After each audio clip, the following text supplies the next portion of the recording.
전기 온돌입니다. 거기에 전열 장치입니다. 온돌이란 얘기는 열을 내겠다는 얘기죠. 그래서 그 안에는 발열선이 들어 있습니다. 그래서 이 문제는 발열선에 관계되는 문제가 돼요. 전기 온돌에 의한 발열선이에요. 이 발열선을 도로에 깔 수도 있고요. 주차장에 깔 수도 있습니다. 또는 조형물의 조형지에 고정시켜서 시설할 수도 있어요.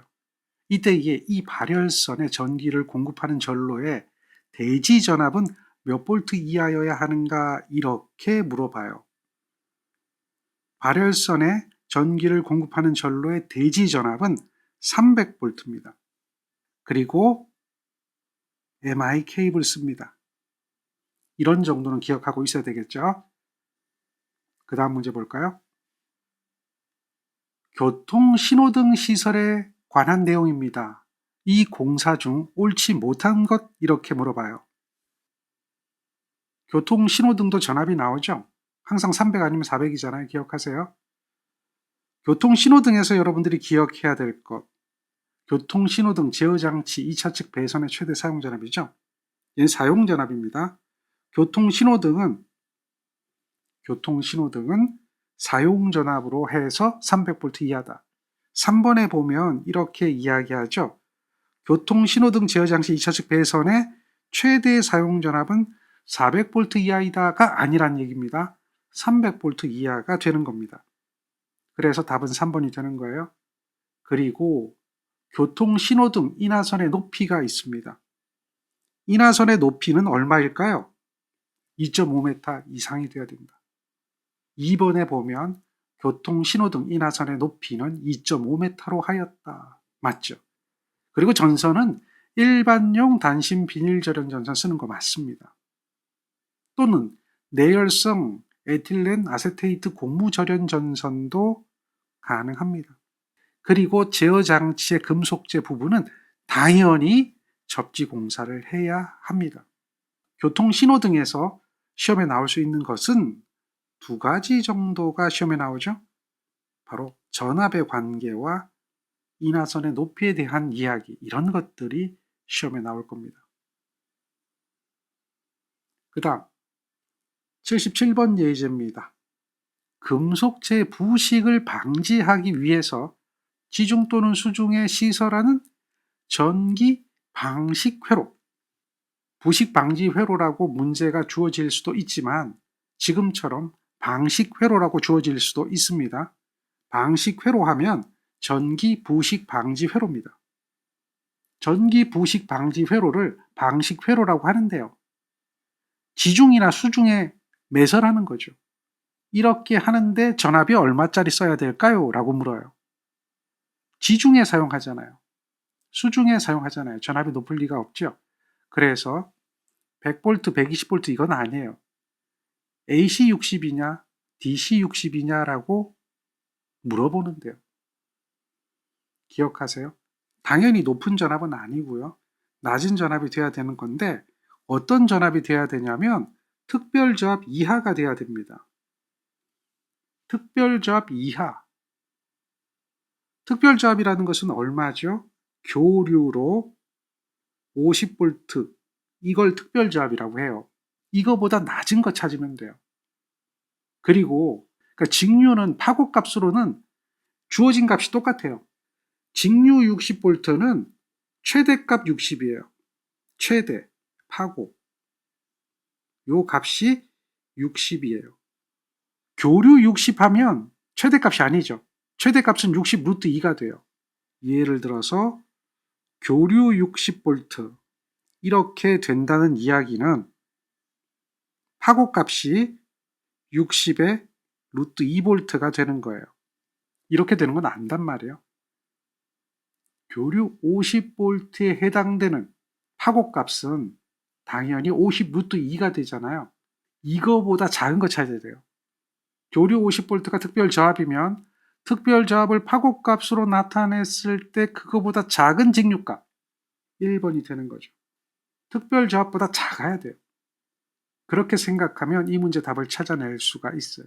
물론 우리는 이러한 방식 회로에 대한 사용전압은 교류가 아니라 직류로 쓰고 직류에 대해서 사용 전압이 60V 이하여야 된다라고 하는 건 알고 있지만 답을 찾아낼 때는 수중에 시설하니까 전압이 높으면 안 되겠구나. 전압이 낮아야 되겠구나. 그런데 얼마나 낮아야 되느냐. 사람이 접촉해도 감전이 되지 않아야 하는 정도의 전압이 돼야 되니까 교류 50V 이하로 낮춰야 되겠네. 그런 전압을 찾아보니까 1번이 답이구나. 라고 하는 것을 빨리 찾아내는 겁니다. 그 다음 전기 방식 시설에서 우리가 기억해야 될 거 전압 강한데요. 양극과 그 주위 1m 이내의 전압 강한은 10V입니다. 그리고 임의의 두 점 간의 전압 강한은 5V입니다. 기억하죠? 양극과 그 주위 1m 이내의 전압 강한은 10V입니다. 그리고 임의의 두 점 사이의 전압 강한은 5V입니다. 이런 문제가 나옵니다. 이 문제는 어떤 건가요? 답이 보이죠? 교류가 아니라 직류입니다. 전기 방식 시설을 할 때 전기 방식 회로의 사용 전압은 직류 몇 볼트 이하여야 하는가요? 라고 물어요. 그래서 이렇게 되는 걸 알 수가 있습니다. 사용 전압은 직류 60V 이하여야 한다. 그 다음 79번이네요. 79번은 특별한 거죠. 어떤 문제인가요? 우리는 문제를 보고 제목을 알고 다 이해를 해야 됩니다. 폭연성 분진이라고 이야기합니다. 폭연성 분진 또는 화약류 분말, 얘네들은 먼지가 쌓여 있는 상태가 되어서 불이 붙었을 때 그냥 불타는 게 아니라 폭발해버리는 겁니다. 위험하죠. 이런 장소에 전기 공사입니다. 그러면 뭔가 특별해야 되겠죠. 그래서 폭발하지 않도록 공사를 해야 합니다. 그래서 우리는 이런 것을 방폭전기 설비라고 이야기를 해요. 폭연성 분진 또는 화약류 분말이 존재하는 곳의 저하복 내 배선은 어느 공사에 의해서 하는가? 라고 물어봤다면 얘는 폭발되지 않아야 하니까, 불꽃만 튀면 터지니까, 그래서 불꽃이 안 보여야 하니까 애자 공사를 쓴다? 아니라는 거죠. 합성수지관 공사는 깨질 우려가 있습니다. 깨진 상태에서 내부에서 불꽃이 일어난다면 폭발할 수가 있겠죠. 그래서 가장 답이 아닌 것은 1번과 3번은 답이 아니다 라고 하는 것을 우리는 알 수가 있습니다. 그러면 안전한 공사는 캡타이어 케이블 공사가 안전할까요? 금속관 공사가 안전할까요? 캡타이어 케이블이 아니라 케이블 공사면 안전하고요. 캡타이어 케이블은 사용하지 못합니다. 방폭형 전기 설비에는 캡타이어 케이블은 바람직하지 않고요. 캡타이어 케이블을 제외한 케이블 공사나 금속관 공사가 가장 안전한 공사가 되는 걸 알 수가 있습니다.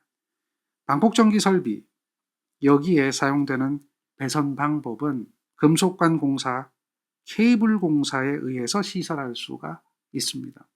여기서 캡타이어 케이블은 제외한다라고 규정하고 있습니다. 그리고요, 폭연성 분진이란 마그네슘, 알루미늄, 티탄, 지르코늄 등 금속 먼지 등이 될 겁니다. 그 다음 이런 문제 한번 볼까요? 화약류 저장소. 화약류 저장 장소에 있어서 전기 설비 중 적당하지 않은 것은 화약류 저장소의 전기 설비입니다. 마찬가지죠. 폭연성 분진과 비슷한 경우라고 생각하면 되잖아요.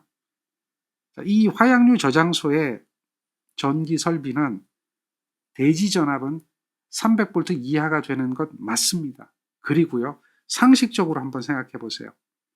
어떤 거냐면 전기 기계 기구는 개방형으로 한다고 그랬습니다.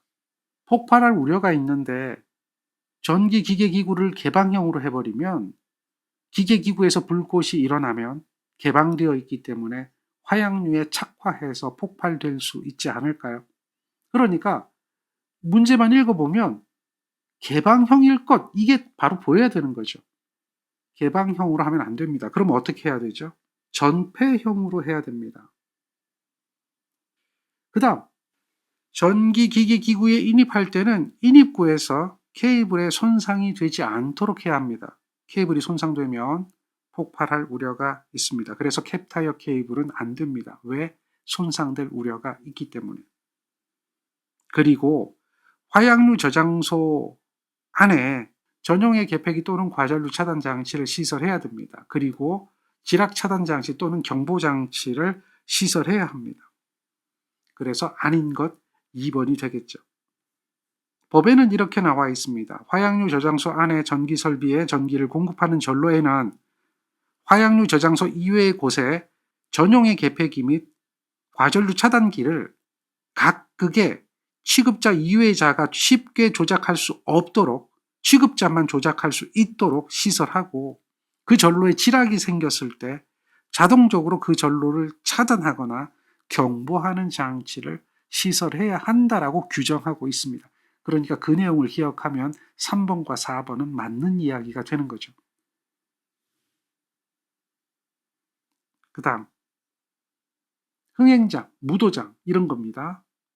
흥행장의 저압전기설비공사로 무대 마루 및 오케스트라 박스, 영사실, 기타 사람이나 무대 도구가 접촉할 우려가 있는 곳에 시설하는 저압 옥내 배선, 전구선 또는 이동전선은 사용전압이 몇 볼트 이하여야 하는가?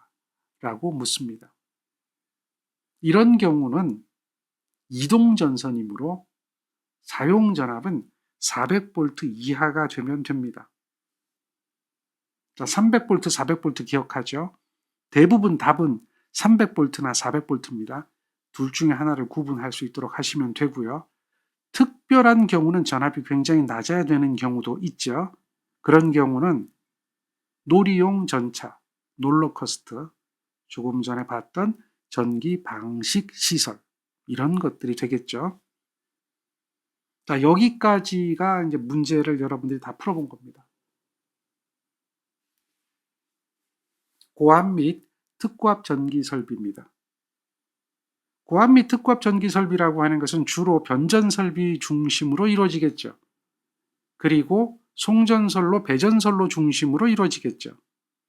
저압 전기 설비는 대부분 수용가 설비, 수용가라는 것은 주택이나 공장이나 이런 곳에서 전기를 낮은 전압으로 받아서 사용하는 사용 설비에 관한 규정들이 저압 전기 설비라면 고압 및 특고압 전기 설비는 송배전선로, 여기와 변전 설비에 관한 내용이 고압 및 특고압 전기 설비다라고 하는 거예요.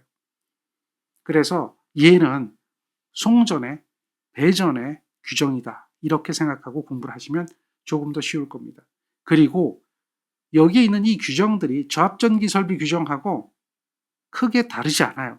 단 전압이 높아지기 때문에 그만큼 규정을 강화했습니다.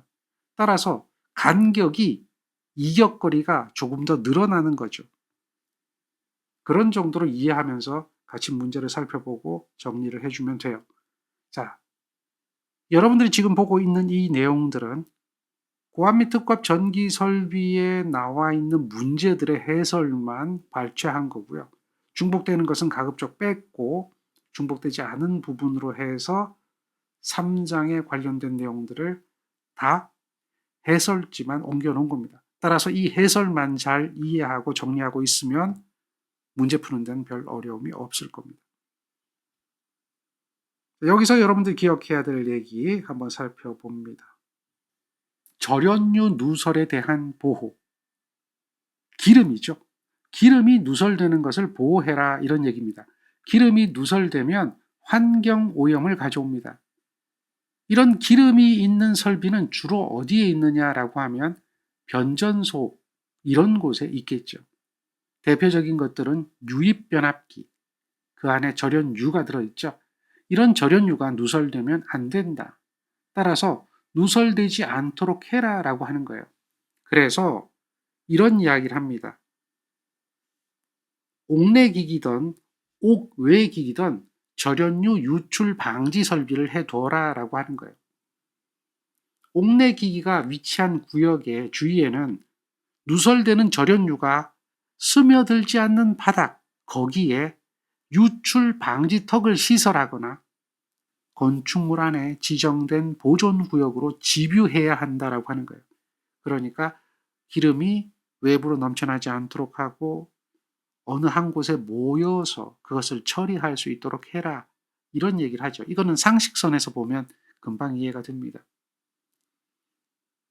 유출 방지 턱의 높이나 보존 구역의 용량을 선정할 때는 변압기 절연유 안에 있는 유량보다 더 많은 유량을 저장할 수 있도록, 집유할 수 있도록 용수량을 고려해야 한다.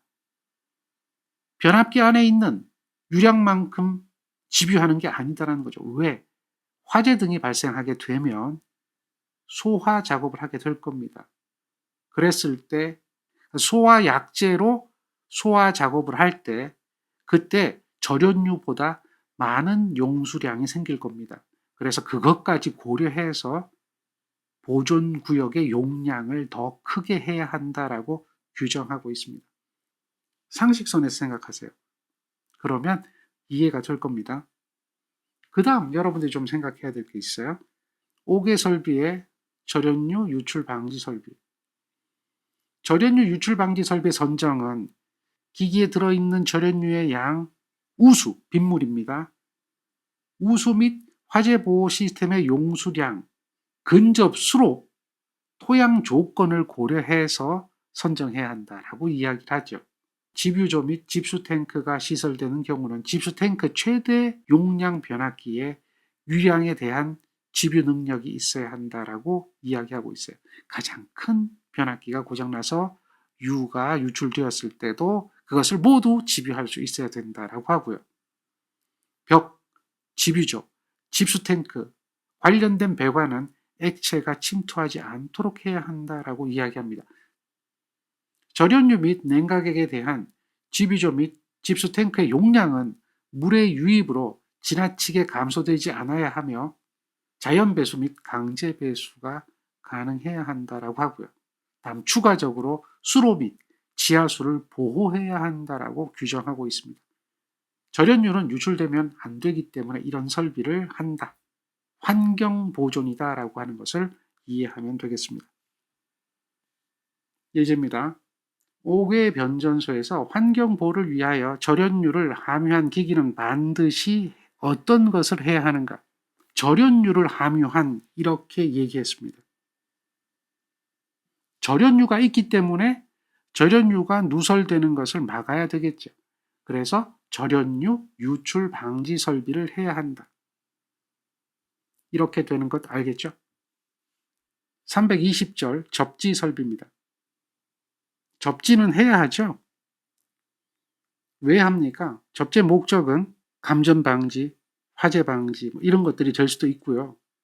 또 이상전압 상승 억제 이런 것들이 될 수도 있겠죠. 또 지락전류 검출 확실하게 해서 보호개전기 동작 확실 이런 것들이 될 수도 있겠죠. 그리고 접지 공사를 할 때 앞에서 우리가 이제 저압전기 설비도 접지 도체, 보호 도체, 다음 등전이 본딩 도체, 보조 보호 등전이 본딩 도체 이런 것들 기억하죠? 그래서 그런 것들을 전부 다 접지 도체, 접지선이라고 이야기하는데 그런 것들에 대한 굵기 기억해야 됩니다. 그래서 접지 도체 굵기, 보호 도체 굵기, 보호 등전이 본딩 도체 굵기, 보조 보호 등전이 본딩 도체 굵기 이런 것들을 다 정리하고 있어야 돼요. 그래서 앞에서 배웠던 것들을 기억하실 수 있도록 하시기 바랍니다. 고압 또는 특고압과 저압의 혼촉에 의한 위험 방지 시설. 특고압과 저압이 혼촉되면 어떤 문제가 생길까요? 저압 측의 전위가 특고압과 같아져서 저압 측에 연결되어 있는 기기기구는 모두 절연이 파괴될 겁니다. 그러니까 특고압과 저압이 혼촉되었을 때에 저압 측 전위 상승을 억제할 필요가 있겠죠. 이렇게 저압 측 전위 상승을 억제할 필요가 있을 때 저압 측 한 단자를 접지를 해야 합니다. 또는 변압기 중성점에 접지를 합니다. 그러니까 이런 것을 우리는 뭐라고 이야기하냐면 변압기 2차 측 중성점 접지를 한다 이렇게 얘기해요. 고저압 혼촉, 특고압과 저압의 혼촉을 방지하기 위해서는 변압기 2차 측의 중성점을 접지합니다. 보통 우리는 Y결선이라고 하죠. Y결선은 중성점이 있어요. 그러니까 중성점에다 접지를 할 수가 있어요. 그런데요. 델타 결선이다라고 하면 어떻게 할까요?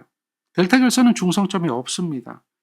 따라서 중성점 접지를 못하니까 그러면 고접 혼촉에 의한 특고압과 저압의 혼촉에 의한 위험 방지를 하지 말아야 될까요? 아닙니다. 해야 됩니다. 델타 결선은 중성점이 없습니다. 중성점에 접지 공사를 하기가 어려워요. 이런 경우는 세 선 중에 한 선, 임의의 한 선에다 접지를 합니다. 저압 측 한 단자에 델타 결선도 접지를 합니다. 단 조건이 있어요. 델타 결선의 사용 전압이 300V 이하인 경우는 가능합니다. 자, 얘는 변압기가 있는 곳마다 시설해야 돼요. 이런 변압기 중성점 접지는 변압기가 있는 곳마다 시설해야 한다라고 하는 거예요. 그런데요, 변압기가 있는 장소에 접지하기가 어려워요. 그러면 변압기로부터 200m 정도 떨어진 곳까지 가서 접지를 할 수가 있어요. 이때에 접지선의 굵기는, 접지 도체 굵기는 4mm 이상의 접지선을 씁니다. 4mm 이상의 가공 접지 도체를 사용해서 변압기로부터 200m 떨어진 지점까지 가서 접지를 할 수가 있다라고 하는 거죠. 여기에 전주가 있죠. 그리고 변압기는 여기에 있습니다. 여기는 변압기가 있는 장소는 그렇게 되어 있고요. 이렇게 갈 겁니다. 그리고 여기가 대지가 되겠죠. 그러면 접지는 어떻게 해야 되냐면 접지는 여기서부터 이렇게 접지를 해야 돼요. 그런데 이 접지가 곤란하면 얘를 가공으로 띄워서 이렇게 접지할 수가 있어요. 이때에 이 선의 굵기는 4mm 이상의 가공 접지 도체가 돼야 돼요. 그리고 요 거리는 최대 200m가 됩니다. 여기 접지가 곤란할 때 200m까지 가공으로 띄워서 이동해서 접지를 할 수 있다. 이 이야기를 하는 거예요. 200m 기억하세요. 가공 접지 도체는 4mm 이상입니다. 4mm 이상 경동선이에요. 그 다음 접지 공사를 하는 경우에 토지의 상황에 의해서 200m까지 뛰어서 접지하기 어려울 때가 있어요. 그러면 가공 공동지선이라는 것을 설치하는데요. 이 가공 공동지선을 설치해서 2곳 이상의 시설 장소에 접지 공사를 할 수가 있어요. 이때에 사용하는 가공 공동지선은 역시 4mm 이상의 경동선입니다. 그리고요, 변압기를 중심으로 해서 지름 400m, 반지름으로 200m가 되겠죠. 200m를 기준으로 하면 얘가 반지름이니까 지름으로 나타내면 400m가 되는 거죠. 결론적으로 이야기하면 이거나 같고 이거나 같아요. 단지 하나의 장소에 접지를 하기가 어려우니까 2곳 이상의 접지를 할 수가 있는데 그때는 가공 공동지선이라는 것을 쓰고 변압기를 중심으로 해서 지름은 400m지만 반지름으로는 200m가 되는 지역에 시설할 수가 있다라고 하는 거죠. 그리고요, 세 번째 규정입니다. 가공 공동지선과 대지 사이의 합성 전기 저항값은 1km를 지름으로 하는 지역마다 가공 공동지선으로부터 분리했을 때 접지 도체와 대지 사이의 전기 저항은 300오hm 이하가 돼야 된다. 요 300오hm 기억해야 돼요. 이때는 가공 공동지선으로부터 분리하는 겁니다. 그리고 1km를 지름으로 합니다. 그렇게 했을 때 접지 도체와 대지 사이의 전기 저항은 300오hm 이하가 돼야 된다. 이렇게 기억합니다. 혼촉 방지판이 있는 변압기에 접속하는 저압 옥외 전선의 시설. 변압기에 1차와 2차가 혼촉되면 2차 측의 전위 상승이 일어나요. 그래서 2차 측의 기계기구가 절연히 파괴되기 때문에 그것을 방지하기 위해서 조금 전에는 접지를 했습니다. 그런데 여기는 금속재 혼촉 방지판이 있어요.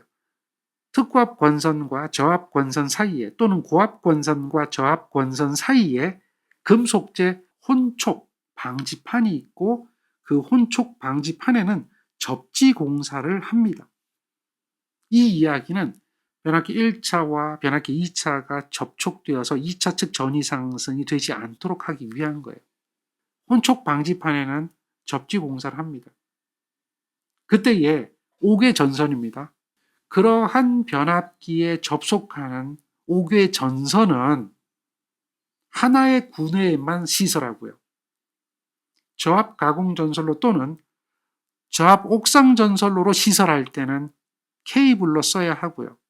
저압 가공 전선과 고압 또는 특고압 가공 전선을 동일 지지물에 시설하면 안 되고요. 다만 고압 가공 전선로 또는 특고압 가공 전선로의 전선이 케이블이면 동일 지지물에 시설할 수 있고요. 이렇게 규정합니다. 5개 전선에 관한 이야기입니다. 옥내 전선이 아니라 5개 전선.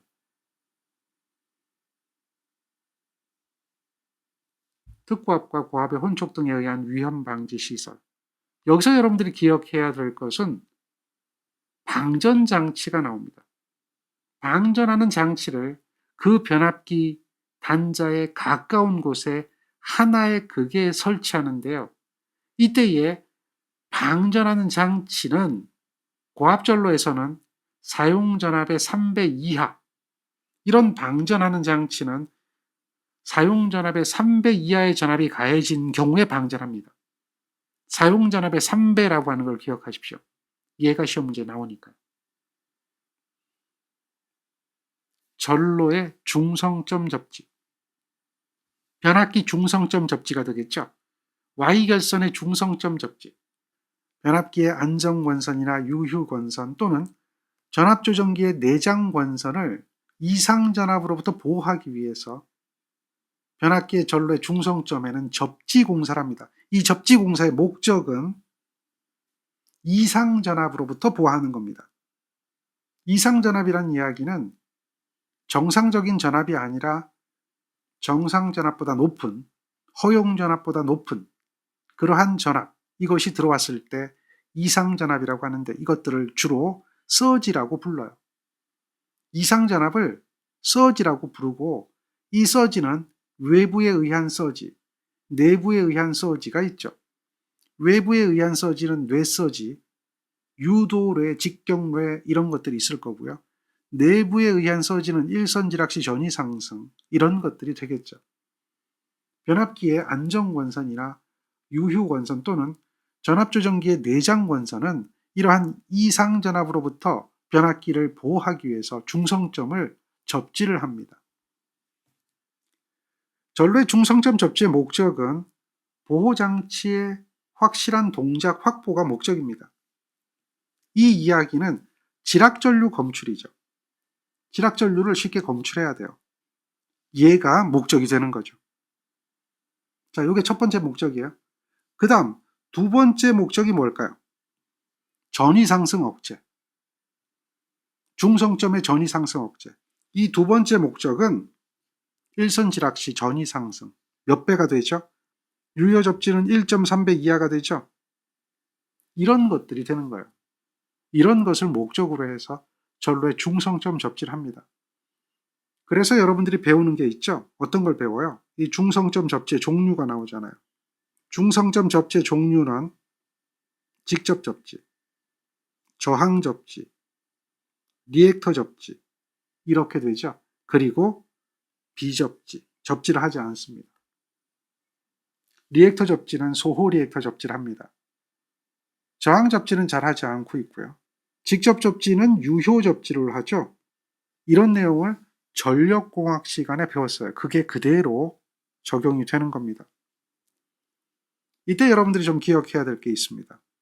한국전기설비규정은 이때에 중성점을 접지할 때에 접지선은 어떤 선을 쓰느냐, 접지도체는 어떤 선을 쓰느냐라고 하는 거예요. 접지도체는 이러한 선을 씁니다. 접지도체는 공칭 단면적이 16 6mm 제곱 이상의 연동선을 씁니다. 그런데요, 저압전로의 중성점에 시설하는 것은 16이 아니라 6입니다. 저압전로에 시설하는 것은 공식 단면적이 6mm 제곱 이상의 연동선입니다.